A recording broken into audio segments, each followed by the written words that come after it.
Hello friends, welcome to the crash course on Indian evidence act. और आज हम बात करेंगे सेक्शन 145 से लेकर 153 ऑफ इंडियन एविडेंस एक्ट की। इसके पहले के सारे सेक्शंस हम एविडेंस एक्ट के कवर कर चुके हैं। वो सारे वीडियोस अवेलेबल हैं हमारे चैनल पर, आप उनको जाके देख सकते हैं। साथ ही में अगर आपको इस लेक्चर के नोट्स चाहिए तो हमारा एक टेलीग्राम चैनल है फैक्टम प्रोबैंडम के नाम से, वहां जाके आप इस लेक्चर के नोट्स डाउनलोड कर सकते हैं। ये जो हमारे सेक्शंस हैं ये बिलोंग करते हैं to the topic of examination of witnesses. ये जो टॉपिक है ये वीडियो इस टॉपिक का सेकंड वीडियो है। इसके पहले के वीडियो में हमने सेक्शन 135 से लेकर सेक्शन 144 तक कवर किया हुआ है। तो आइए शुरू करते हैं। तो देखिए, सेक्शन 145 बात करता है cross examination of witnesses as to their previous statements in writing. मान लीजिए कोई विटनेस है, उसने कोई एक स्टेटमेंट दिया था और वो उस स्टेटमेंट को राइटिंग में रिड्यूस कर लिया गया। अब बाद में जाके उस राइटिंग के बेसिस पे क्या उस विटनेस का क्रॉस एग्जामिनेशन हो सकता है? तो ये सेक्शन कहता है बिल्कुल हो सकता है। और उस विटनेस का क्रॉस एग्जामिनेशन इस तरीके से हो सकता है कि उसको वो राइटिंग दिखाने की भी जरूरत नहीं है। ठीक है, आप उसको वो राइटिंग बिना दिखाए भी आप उसका क्रॉस एग्जामिनेशन कर सकते हैं। लेकिन अगर आपका इंटेंशन ये है कि आप उस राइटिंग के जरिए उसके ओरल स्टेटमेंट को कॉन्ट्रडिक्ट करना चाह रहे हैं, तो उस केस में his attention must be drawn to that part of the writing before the writing will be permitted to be proved। तो आपको उसका ध्यान खींचना होगा उस राइटिंग के उस पार्ट के ऊपर जिस पार्ट से आप उसके ओरल स्टेटमेंट को कॉन्ट्रडिक्ट करना चाह रहे हो। ठीक है, कहने का ये मतलब है आप प्रीवियस स्टेटमेंट के चलते आप किसी भी विटनेस को क्रॉस एग्जामिन कर सकते हो बिना उसको दिखाए। लेकिन अगर आप उसकी बात को कॉन्ट्रडिक्ट करना चाह रहे हैं तो जिस पार्ट से आप उसकी बात को कॉन्ट्रडिक्ट करना चाह रहे हैं उस पार्ट की तरफ आपको पहले उस जो विटनेस है उसका ध्यान खींचना होगा। ठीक है, और उसके बाद आप उसको कॉन्ट्रडिक्ट कर पाएंगे। ओके, अब ये जो सेक्शन है ये एक तरीके से आपको एक मेथड प्रोवाइड करता है जिससे आप किसी विटनेस की क्रेडिट को इंपीच कर सको। ठीक है, इस विटनेस के दो ऑब्जेक्टिव हो सकते हैं। पहला ये कि आप मेमोरी टेस्ट करना चाहते हो विटनेस की, या दूसरा कि आप उसके प्रीवियस स्टेटमेंट से उसका ओरल स्टेटमेंट को कॉन्ट्रडिक्ट करना चाहते हो। ठीक है, इस सेक्शन के उद्देश्य के लिए हम पर्पस के लिए हमारा जो एफआईआर होता है उसमें अगर किसी विटनेस ने कोई स्टेटमेंट दिया है तो वो भी यूज किया जा सकता है, या फिर पुलिस डायरी भी जो है वो इस सेक्शन के पर्पसेस के लिए यूज की जा सकती है। तो ये था हमारा सेक्शन 145। उसके बाद बात करते हैं सेक्शन 146 की। सेक्शन 146 ये कहता है कि, और ये बताता है एक्चुअली कि कौन से क्वेश्चंस आप क्रॉस एग्जामिनेशन में पूछ सकते हैं जो कि लॉफुल होंगे। तो ये सेक्शन इस रिगार्ड में ये कहता है कि आप हर तरीके का सवाल पूछ सकते हो क्रॉस एग्जामिनेशन में, बस वो रेलेवेंट फैक्ट से रिलेटेड होना चाहिए। इसके अलावा वो कुछ और भी क्वेश्चंस पूछने की आपको अनुमति देता है। जैसे आप वो सवाल पूछ सकते हो जिससे उसकी वेरासिटी टेस्ट हो, या फिर आप उससे ये पता कर सको कि वो कौन है या फिर उसकी पोजीशन क्या है लाइफ में, या फिर आप ऐसे सवाल भी पूछ सकते हो जो कि उसके कैरेक्टर से रिलेटेड है और आप उसके कैरेक्टर को कटघरे में खड़ा करके उसकी जो क्रेडिट है उसको इंश्योर करने का आपका इंटेंशन हो, तो आप ये भी कर सकते हो अंडर सेक्शन 146। ठीक है, अब ये जो क्वेश्चंस होते हैं ये डायरेक्टली या इनडायरेक्टली जो है वो विटनेस को कुछ कुछ केसेस में इनक्रिमिनेट भी कर सकते हैं। मान लो आपने कोई ऐसा सवाल पूछा जिसका जवाब जो विटनेस है, ठीक है, वो जवाब अगर विटनेस ने दिया तो उससे क्या हो जाएगा, इसका कोई क्राइम एक्सपोज हो जाएगा या फिर इसके खिलाफ कोई सिविल या क्रिमिनल प्रोसीडिंग्स भी शुरू हो सकती हैं। तो ऐसे सवाल का जवाब भी आप मांग सकते हो। ओके, नाउ जो वेरासिटी को टेस्ट करना होता है इसका मतलब क्या हुआ? इसका मतलब ये होता है कि आप जानना चाहते हो कि जो विटनेस है वो कितना ऑनेस्ट है, और ये बता करके, ये पूछ करके, ये असर्टेन करके आप एडवाइस करते हो कोर्ट को कि देख लो ये जो विटनेस है वो कितना क्रेडिटवर्दी है या नहीं है। अगर वो अच्छा क्रेडिटवर्दी है तो उस तरीके का ओपिनियन कोर्ट का बनेगा, अगर वो क्रेडिटवर्दी नहीं है तो उस तरीके का ओपिनियन कोर्ट का बन जाएगा। तो एक तरीके से आप क्या करते हो, ये सवाल पूछ के आप कोर्ट के ओपिनियन को फॉर्म करने में हेल्प करते हो। दूसरा, अगर आप ये पूछते हो कि वो उसकी पोजीशन क्या है लाइफ में या फिर वो कौन है, वो क्या करता है, तो आप ये जानना चाहते हो कि वो जो विटनेस है वो कैसा विटनेस है, वो किस तरीके का है, क्या वो जेन्युइन है या फिर वो प्रोफेशनल विटनेस है, या फिर इन सवालों से क्या उसके क्रेडिट के ऊपर कोई सवाल उठता है या नहीं उठता है। ओके, और थर्डली अगर आप उससे ये सवाल पूछते हो जो डायरेक्टली उसके क्रेडिट को इंश्योर करता है, ठीक है, तो क्या होता है, उससे उसकी रिस्पेक्टेबिलिटी को एक्सपोज करते हो आप। ठीक है, अगर और आप ये बताते हो कि वो पर्सन जो है वो रिस्पेक्टेबल मैन है या फिर नहीं है।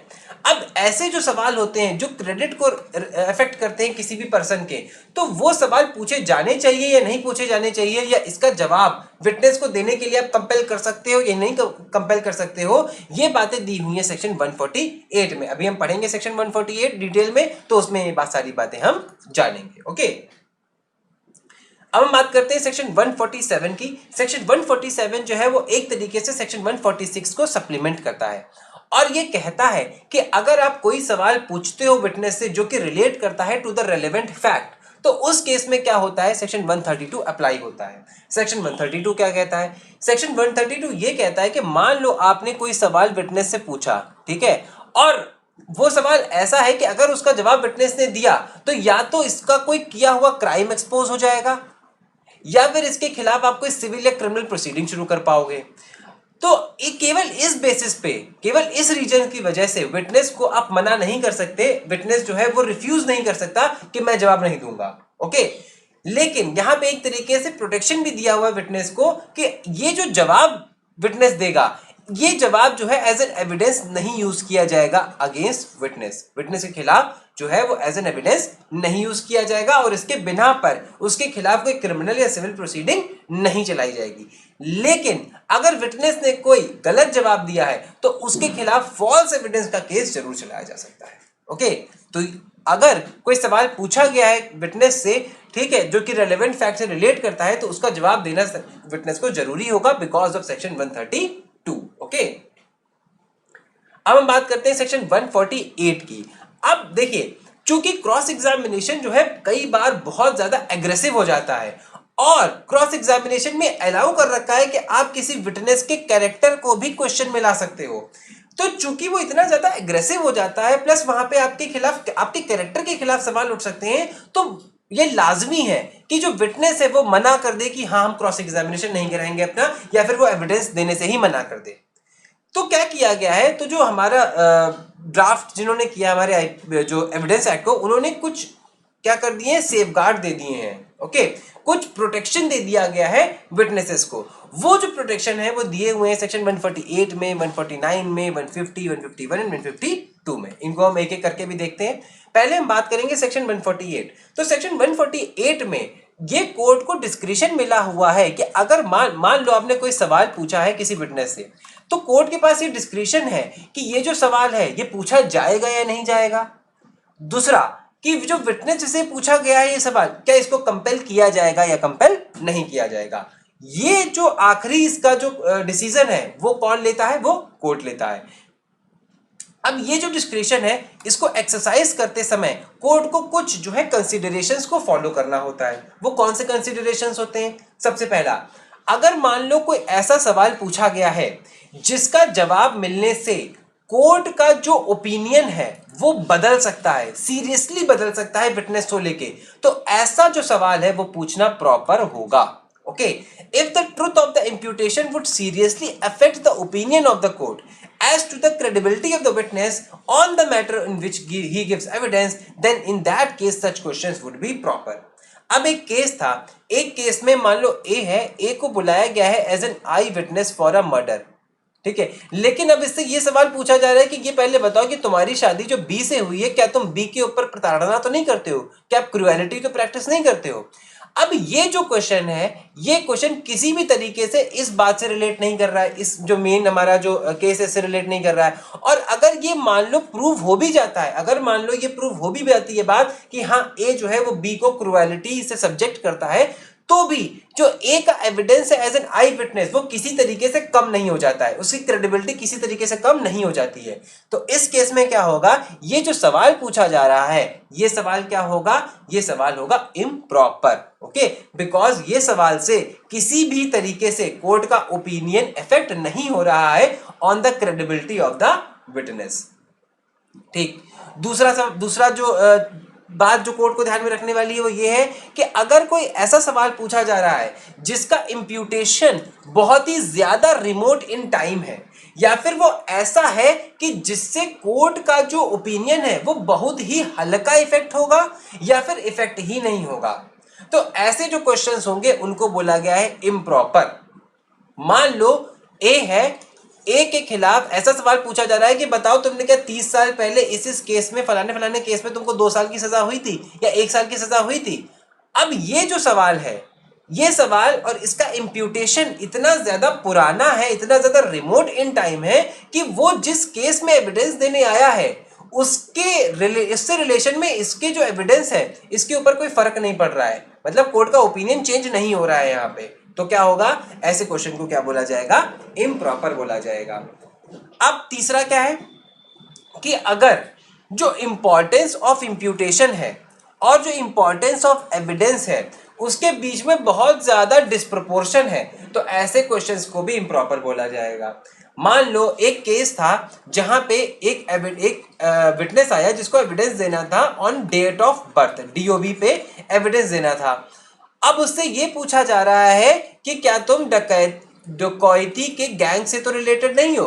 अब ये इम्प्यूटेशन बहुत ही ज्यादा बड़ा है, ये जो मैटर है ये बहुत ही छोटा मैटर है, इससे इसका कोई रिलेशन भी नहीं है, तो ये जो क्वेश्चन होगा वो क्या होगा, इम्प्रॉपर होगा। ओके, तो ये 3 बातें कही गई हैं सेक्शन 148 में। एक और बात सेक्शन 148 ये भी कहता है कि अगर किसी केस में विटनेस मना कर देता है किसी भी क्वेश्चन का आंसर देने से तो कोर्ट ये इन्फरेंस ड्रॉ कर सकता है कि अगर वो आंसर देता तो वो उसके फेवर में नहीं होता या फिर वो अनफेवरेबल होता विटनेस से। तो ये प्रिजम्पशन जो है यहाँ पे लेने की अनुमति दी गई है कोर्ट को और ये वैलिड प्रिजम्पशन होगा।